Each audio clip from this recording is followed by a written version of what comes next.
Hey founders, this is the SaaS Boss Show, the podcast for SaaS founders in the growth stage who want to get unstuck, build high-performing teams, and get clarity about how to build a profitable startup. Every week, I interview SaaS consultants, coaches, and experts who work with dozens of startups just like yours and share their best strategies to overcome the daily challenges of growing a profitable SaaS. My name is Natalie Luniva, and I'm a growth and leadership coach to SaaS founders.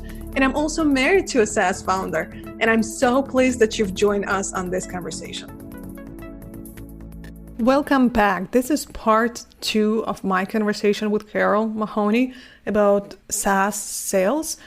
In this episode, we talk about how to hire your first salesperson, how to manage them, how to onboard them properly, and how to set them up for success, and what are some challenges that you can come across. Here we go.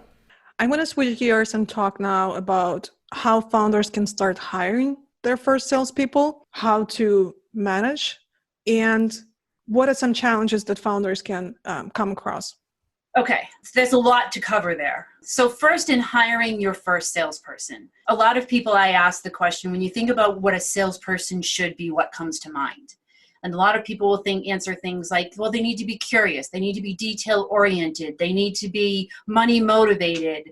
And I look at them, and then after they've given me all of these things, they say things like they need to be gritty and resilient and be able to overcome rejection. And all of these are important qualities. But then after they tell me what the qualities that they look for, and the next question that I ask is, okay, so have you ever seen a salesperson who was curious and gritty ever fail? Or not make quota, or not be successful in the job? And they say yes. So then my next question is, so if they can be gritty and they can be curious and they can be all of these things but still fail, how do we know what is predictable for someone to be successful in a role? And that's where we have to be able to understand what is the person, what kind of profile does the salesperson who's going to be successful in this role, in this company look like? And so just because someone was successful in a previous company doesn't mean they're going to be successful in your company with your market and your buyer and your product. So the first thing that they need to do is understand, what is my ideal seller profile look like? And we actually use a process that we ask about between 35 and 40 different questions to be able to understand, what does this profile of this person need to look like? And it goes into things like, how are they going to be managed? What kind of leads are they going to be getting? How are they going to be developing those leads? And if they're in a startup situation, they're probably going to have to do a lot of outbound prospecting. It's not going to be coming in from SEO and inbound yet, because we're not established enough for that yet. So you're probably going to need someone who's good at hunting. You're also going to probably need someone who's good at consultative selling, because if you're working in a startup environment, there isn't going to be a perfect product market fit.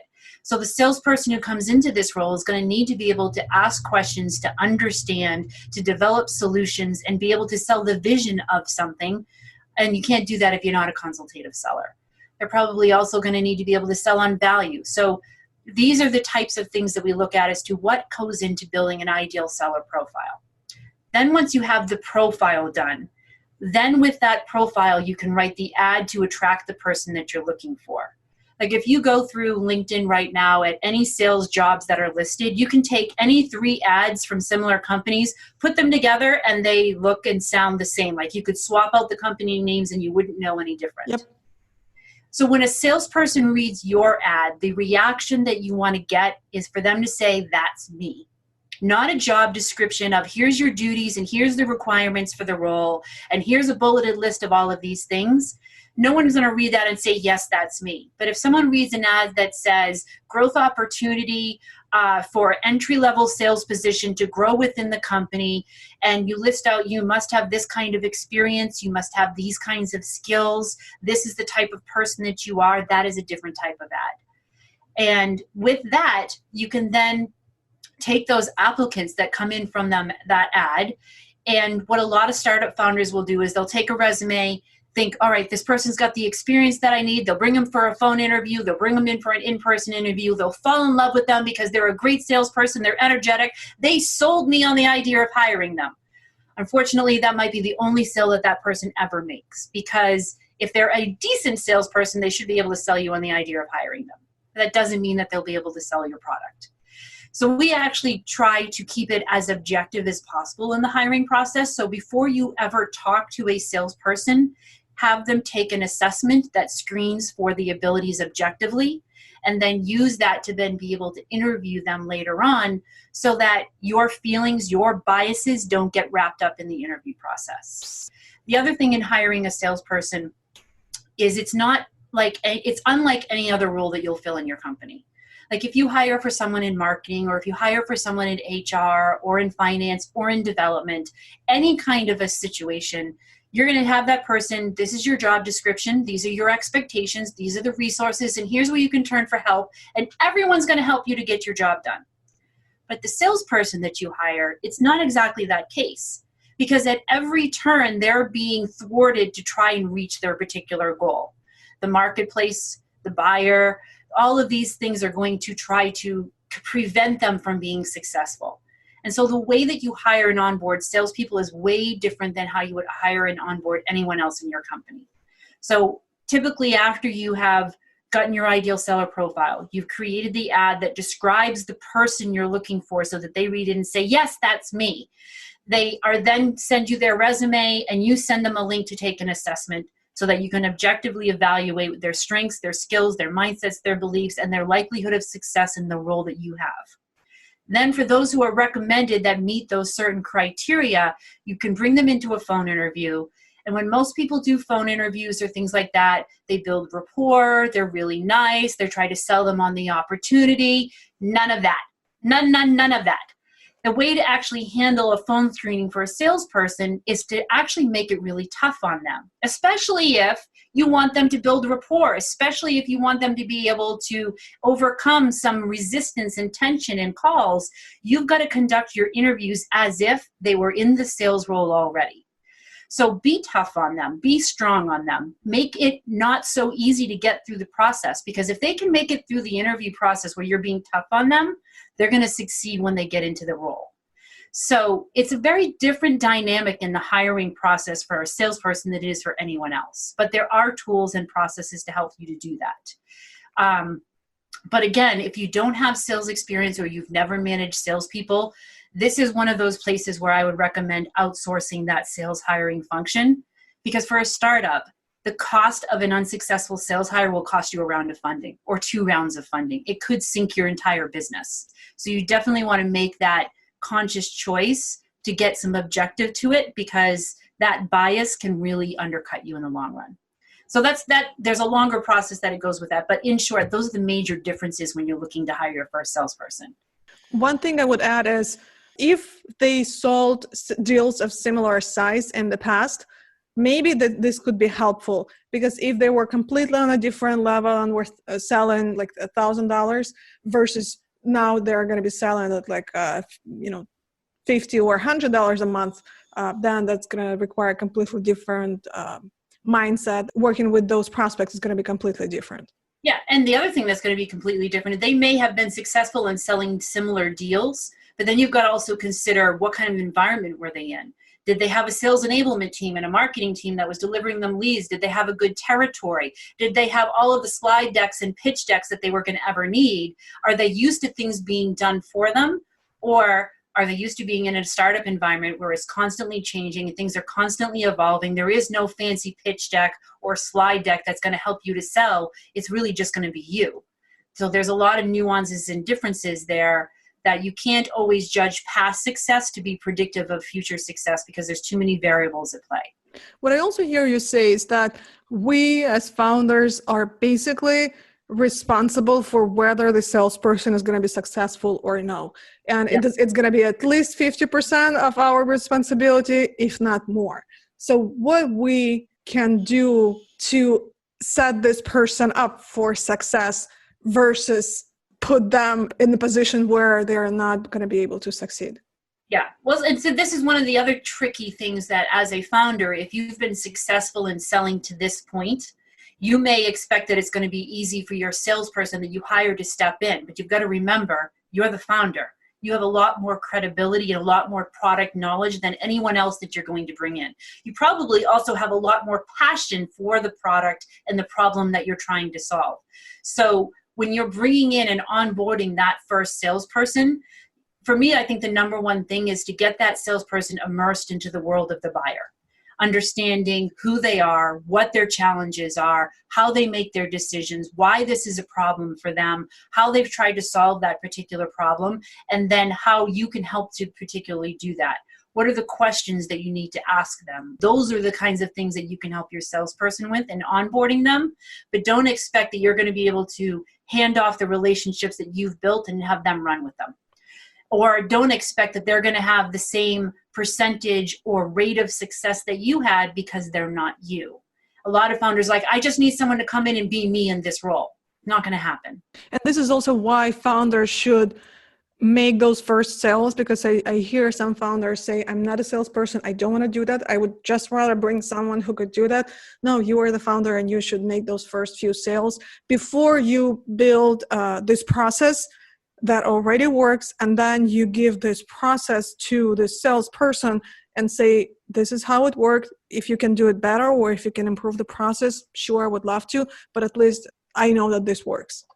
And as the founder, getting those first couple of sales in to create those evangelists, those fans, those case studies, that's going to be absolutely critical. Can you bring someone in to do that for you? It's not impossible, but it's not as easy. What are some issues that you see happen due to a poor hire? What are some, if we already made a hire, how do we know if it's just going to take another month, for example, for us to start seeing the results, or there's a problem now and we kind of need to do something now instead of waiting and giving it a little bit more time to work out? Yeah, and that's kind of the mystery and the guesswork that happens a lot of times in sales is, are they going to be able to pull it off? Do we wait it out or do we let them go? Like, these are kinds of the unknowns questions, which is one of the reasons why we do an assessment when we hire, so that we can get clear and objective data on that. But then also understanding, what are the realistic expectations here? How long is the sales cycle? Let's say, for example, as the founder, your sales cycle was 3 months long. So let's give them 4, maybe 5 months, because they need to ramp up and get their feet underneath them. If in that first 4 to 5 months, you're not seeing like meetings happening, calls being advanced from those meetings and things being moved forward to actually close in a deal, then you have to wonder, is this the right person? What most founders do is that they wait too long, because there's that time been invested. We've already invested all of these things. And so because we've already made this investment, we want to wait and see if we can get some kind of payoff from it. And unfortunately, that they would have been better off cutting their losses sooner rather than later. The other thing is looking at, if you have a sales cycle of 3 months and they haven't done anything in 4 or 5 months, looking for things like that are excuse making. Is the salesperson saying, well, we're too overpriced, or the market is too competitive, or all of these other things? So if you're seeing a salesperson who's not being successful and there's a lot of excuse making that's happening, then that tells me, one, they're not very coachable, that they're not likely to change, and that you'd be better off probably bringing someone else in.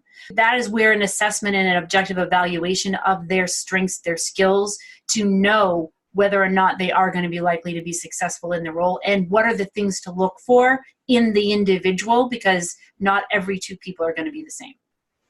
So I have experience hiring dozens and dozens of employees, but when it was my first, second, or third, I didn't know what I know now. And so I would say that if it's your first hire, you don't know what you don't know. So just expect that things are not going to play out too well, but be prepared and think about what it is that you need to make in order for you to make these assessments and validate whether it's working or not. So what I would recommend is, on your calendar, put a month, 1 month, 2 months, and 3 months evaluation, so that because time flies. And then in 3 months, you are like waking up, okay, it's been 3 months and now there's nothing, like no results, or I don't know what's the progress. And that's why make those check-ins as often as you can, but put it on your calendar to say, hey, this is our 1 month evaluation. What's happening? Let's talk about this. Yeah, and there should actually be an onboarding plan that has a timetable to it. So week 1, week 2, week 3, week 4, it's almost like a learning curriculum where, all right, week 1, you're going to be learning about the buyer and their world. And then week 2, you're going to be learning about, the typical buying process, the sales process, week 3 and week 4. And so each week you have learning objectives and milestones that need to be met. After the first month, then they should be starting to get onto calls. And after the first week of calls, they should be getting X number of meetings booked. And after those meetings are booked, they should be getting X number of next steps, so that you have a clear table for them to see what the expectation is, and that you have something very clear to then when you meet each week or each every other week and you look at those particular expectations, then you can find out where their struggles are, where their challenges are, where do they need help if they're falling short on a particular metric or a number. And again, the same process that we talked about for productivity for the founders, about time prioritization and chunking their time, they need to help their salespeople do the exact same thing.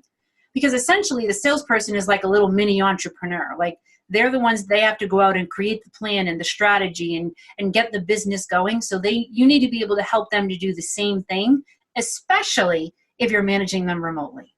What are some last parting words of wisdom that you'd like to share with the founders? I think the last words of wisdom is definitely seek outside advice, because we all have our own biases that get in our way of sometimes seeing things clearly. And when you're so close to something in your own business, it's very, very hard and difficult to be objective. So take advantage of outside feedback and consultants that can bring that experience and perspective for you. That is invaluable and priceless. And that's not even just something that you do in the early stages of a company. It's something that you should do regularly throughout the growth of your company. I think that also the other last piece of advice that I would give to founders is that you're in sales. Whether you're doing the actual selling, or if you're trying to get investors, or you're trying to hire employees, or you're just trying to motivate people to follow you, you are in sales every single step of the way. And the sooner you can embrace that and understand it and actually start to acknowledge what your own hang up about sales is, then you'll be a better leader, you'll be a better boss, you'll be a better employer, and your customers and your employees will be much happier for it. Where can our listeners find more information about you? They can definitely go to the website, unboundgrowth.com. I'm definitely active on LinkedIn and Instagram, Facebook, and Twitter. If they go to unboundgrowth.com, there'll be plenty of easy links there for them to book a call or email me any questions that they might have. Carole, I thank you so much for your time. This has been very valuable. Thanks a lot. Thank you. That's it for this episode. Thank you so much for listening to the SaaS Boss Show. If you found this content interesting, I'd really appreciate it if you take just a second to leave a review on iTunes so that founders just like you can learn about this show. Don't forget to subscribe to the podcast, and I'll be back with another interview next week.